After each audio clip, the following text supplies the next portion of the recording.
नमस्कार, मी रेणुका रामचंद्रन. आजचा आपला विषय आहे टॉक टाइम मध्ये पासपोर्ट आणि व्हिसा काढताना.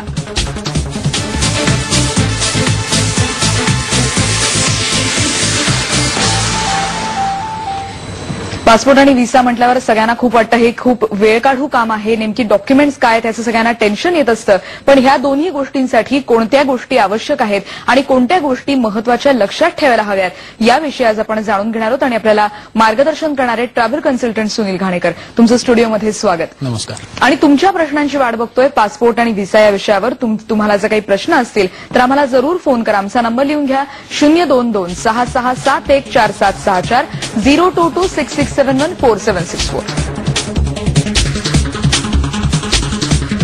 आणि मी इकडे चर्चेला सुरुवात करतेय. असं पासपोर्ट आणि व्हिसा म्हटल्यावर आपण पहिल्यांदा पासपोर्टनी सुरुवात करूयात. खूप असं वाटतं की खूप डॉक्युमेंट्स असतात आणि खूप टेक्निकल काम आहे असं बहुतेकांना वाटतं.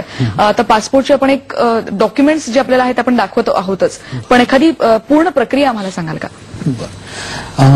पासपोर्ट काढणं हे परसे असं खूप काही कठीण काम नाहीये, पण डॉक्युमेंटेशनवरती भर मात्र खूप असतो. कारण तुम्हाला माहिती आहे की ते प्रेसिडेंटच्या सील खालचं फायनल आयडेंटिटी डॉक्युमेंट आहे भारत सरकारचं.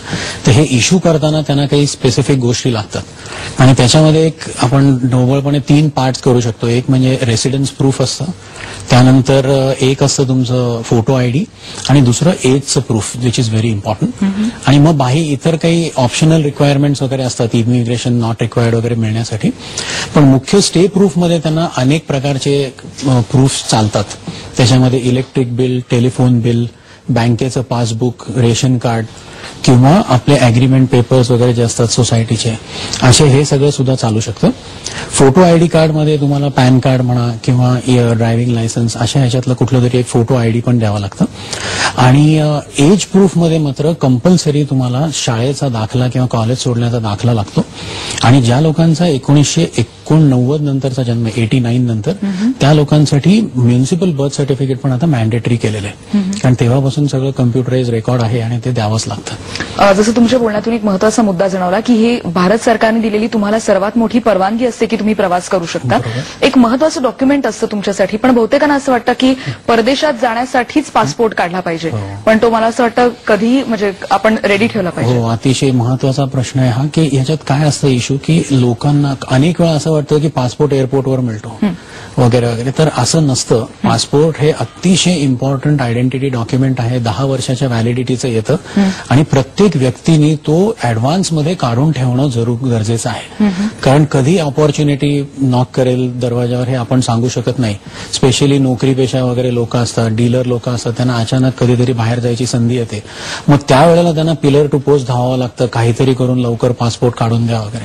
तर माझा तरी लोकांना अगदी एक इम्पॉर्टंट ॲडवाईस आहे की तुम्ही पासपोर्ट ऍडव्हान्समध्ये काढून तयार ठेवा. ज्या दिवशी ऑपॉर्च्युनिटी येईल त्या दिवशी लगेच आपल्याला जाता येतं. अगदी बरोबर. आपल्याला प्रश्न यायला सुरुवात झाली आहे. सर, आपल्याला पहिला प्रश्न विचारतायत महादेव जाधव जालन्याहून. विचारा महादेव. मॅडम, पासपोर्टसाठी मला खरं नाही विचारायचं आहे की कोणते डॉक्युमेंट लागतात?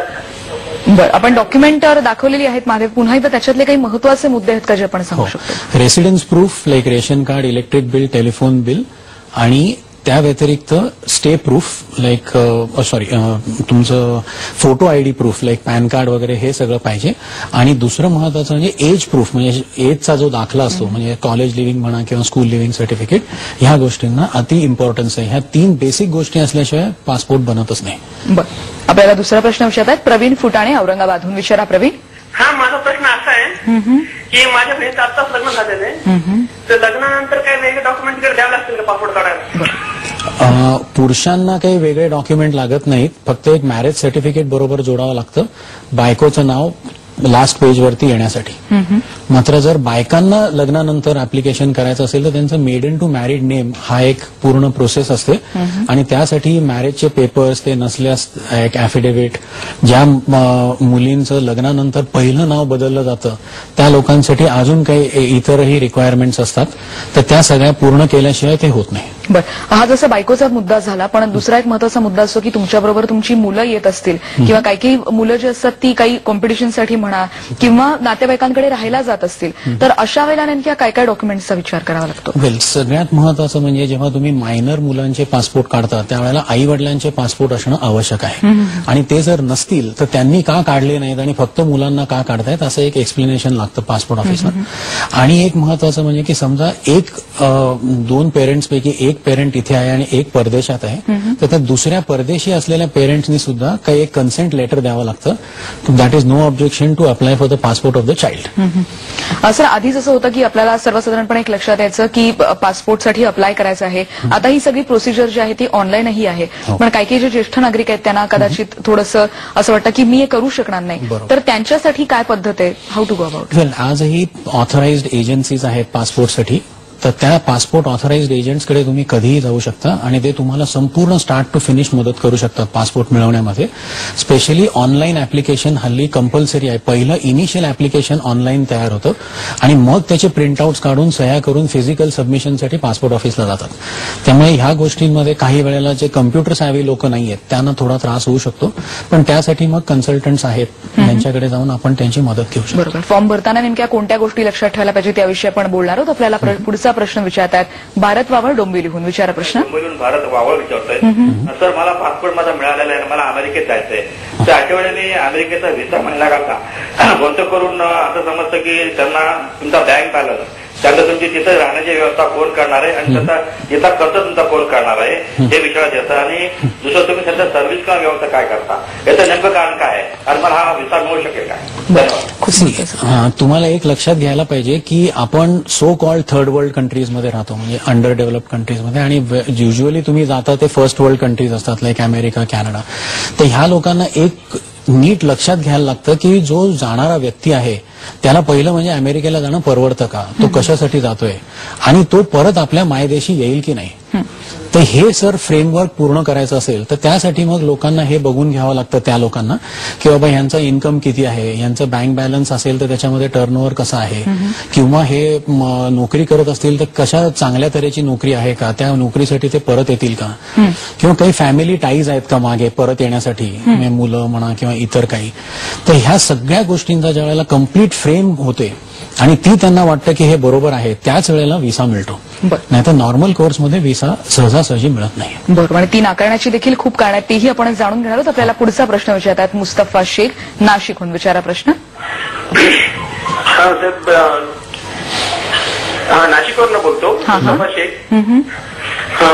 मॅडम, जिल्ह्यामध्ये जे पासपोर्ट एजंट जे हे करतात, पासपोर्ट काढल्यानंतर त्याला एक सिक्का येतो, तो शिक्का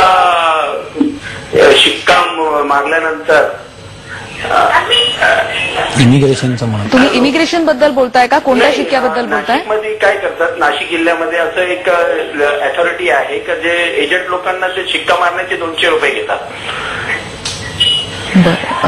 सर, एजंट्सना अशी काही ऑथॉरिटी दिलेली असते का, किंवा जर नसेल तर त्यांनी कोणाला अप्रोच व्हावं? नाही, सर्वप्रथम तुम्हाला सांगतो की पासपोर्ट ह्या डॉक्युमेंटमध्ये कुठल्याही तऱ्हेचा शिक्का किंवा एक ओळ सुद्धा दुसरं कोणीही करू शकत नाही एक्सेप्ट पासपोर्ट ऑफिस. त्यामुळे कोणालाही ऑथॉरिटी दिलेली नाहीये शिक्के मारायला म्हणा किंवा काहीही. जे कोण हे करत असतील ते टोटली इलिगल आहे. बरोबर. असं या सगळ्यामध्ये एकदा तुम्ही हा महत्वाचा मुद्दा सांगितलेलाच आहे. आपण दुसऱ्यांदा एकदा पासपोर्ट अप्लाय केल्यानंतर तुम्ही जसं म्हणालात की इनिशियल फॉर्म जेव्हा तुम्ही भरता तेव्हा त्याच्यातली जे तुमचं नाव आहे, जन्मतारीख आहे, हे अतिशय नीट लिहिलेलं असलं पाहिजे. आणखीन कोणते मुद्दे फॉर्म पहिलाच भरताना नीट लक्षात ठेवले पाहिजे? आता मी तुम्हाला म्हटल्याप्रमाणे की इनिशियल प्रोसेस जी आहे पासपोर्टची ही ऑनलाईन सुरू होते हल्ली. तर ऑनलाईन सुरू करताना जी काय माहिती आपण भरू ती पर्टिक्युलर माहिती शेवटपर्यंत पासपोर्टमध्ये रिफ्लेक्ट होत राहते. आणि मग पासपोर्टमध्ये समजा आपल्याला पासपोर्ट हातात आल्यावर जाणवलं की माझं स्पेलिंग मिस्टेक झाली आहे किंवा डेट ऑफ बर्थ चुकली आहे, तर नंतर ते फार मनस्तापाचं काम असतं, ते सहजासहजी चेंज होत नाही. तर म्हणून इनिशियल ऍप्लिकेशन करताना तुमचे कागदपत्र बघून त्याप्रमाणेच तुम्ही भरताय की नाही फॉर्म हे सगळं मॅच करणं खूप जरुरीचं आहे. आणि भरून झाल्यानंतर ऑनलाईन ऍप्लिकेशन रिव्ह्यू केल्याशिवाय सबमिट बटन कधी दाबू नये. नाहीतर मग घाईघाईमध्ये माणूस काहीतरी करायला जातो तर त्याच्यामध्ये चुका होतात. किंवा तुम्ही ज्या वेळेला ऑनलाईन करता तेव्हा दुसरं काही करू नका, फोनवरती बोलू नका, गप्पा मारू नका. या काही बेसिक काळजी घेणं खूप जरुरीचं असतं. बरोबर आहे. आणखीनही मुद्द्यांवर आपण चर्चा करणार आहोत, पण त्याआधी एक ब्रेक घेणार आहोत. ब्रेकला जाण्याआधी पुन्हा एकदा पासपोर्ट आणि व्हिसा या विषयावर तुम्हाला काही प्रश्न विचारायचे असतील आम्हाला जरूर फोन करा. आमचा नंबर लिहून घ्या 02266714764 02266714764.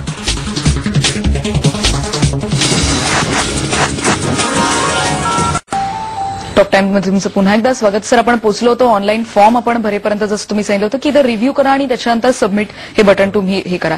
आपण त्याचबरोबर आणखीन एकदा पासपोर्टसाठी आपण अप्लाय केल्यानंतर साधारण किती वेळाचा अवधी लागू शकतो आणि त्याच्यात आणखीन जे पोलीस व्हेरिफिकेशन असतं ते नक्की काय इम्पॉर्टंट असतं? पासपोर्ट मिळवण्यासाठी मिनिमम 45 दिवसापासून ते मॅक्सिमम 60-70 दिवसापर्यंत लागू शकतं. फक्त आपल्याला एक लक्षात घ्यायला पाहिजे की पासपोर्ट हा essentially subject to positive police report असतो. त्यामुळे पोलीस क्लिअरन्स कंप्लीट होऊन पोलिसांनी रेकमेंड केल्याशिवाय पासपोर्ट कोणालाच मिळत नाही. मग तो अगदी लहानात लहान माणूस असू दे ना तर कितीही मोठ्या हुद्द्यावर असू दे. त्यामुळे कधी कधी तुम्हाला जाणवेल की काही लोकांचा पासपोर्ट पटकन येतो तर काही लोकांना वेळ लागतो. तर त्या काही वेळेला पोलीस इन्क्वायरीमध्ये वेळ लागू शकतो किंवा लोक जागेवर सापडत नाहीत.